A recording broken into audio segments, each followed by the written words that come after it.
गोली चली देवरिया के चौक पर, देवरिया के चौक पर हो, देवरिया के चौक पर। धाए धाए गोली चली रुदलपुर के चौक पर, रुदलपुर के चौक पर हो, रुदलपुर के चौक पर। नाचे परी गोरी तोरा राइफल के नोक पर, नाचे परी गोरी तोरा राइफल के नोक पर। कि नाचे परी गोरी तोरा राइफल के नोक पर। नाचे परी गोरी गोरी।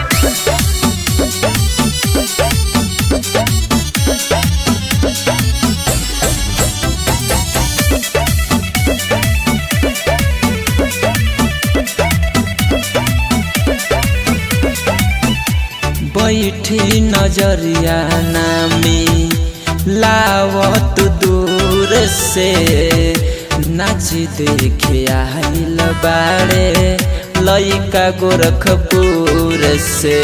धाए धाए गोली चली भटनी चौक पर, भटनी चौक पर हो, भटनी चौक पर। धाए धाए गोली चली सलेमपुर चौक पर, सलेमपुर चौक पर हो, सलेमपुर चौक पर। नाचे परी गोरी तोरा राइफल के नोक पर, नाचे परी गोरी तोरा राइफल के नोक पर। कि नाचे परी गोरी तोरा राइफल के नोक पर। नाचे परी गोरी तोरा राइफल के नोक पर। नाचे परी गोरी गोरी तोरा राइफल के नोक पर।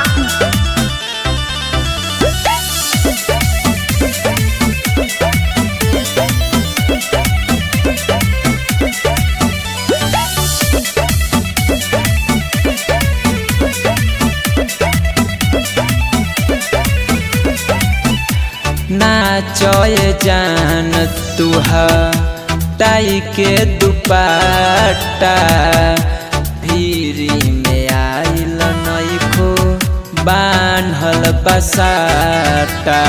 धाए धाए गोली चली कुशीनगर के चौक पर, कुशीनगर के चौक पर हो, कुशीनगर के चौक पर। धाए धाए गोली चली गोरखपुर के चौक पर, गोरखपुर के चौक पर हो, गोरखपुर के चौक पर। नाचे परी गोरी तोरा राइफल के नोक पर, नाचे परी गोरी तोरा राइफल के नोक पर। कि नाचे परी गोरी तोरा राइफल के नोक पर। नाचे परी गोरी तोरा राइफल के नोक पर। Sonu recording studio Patna.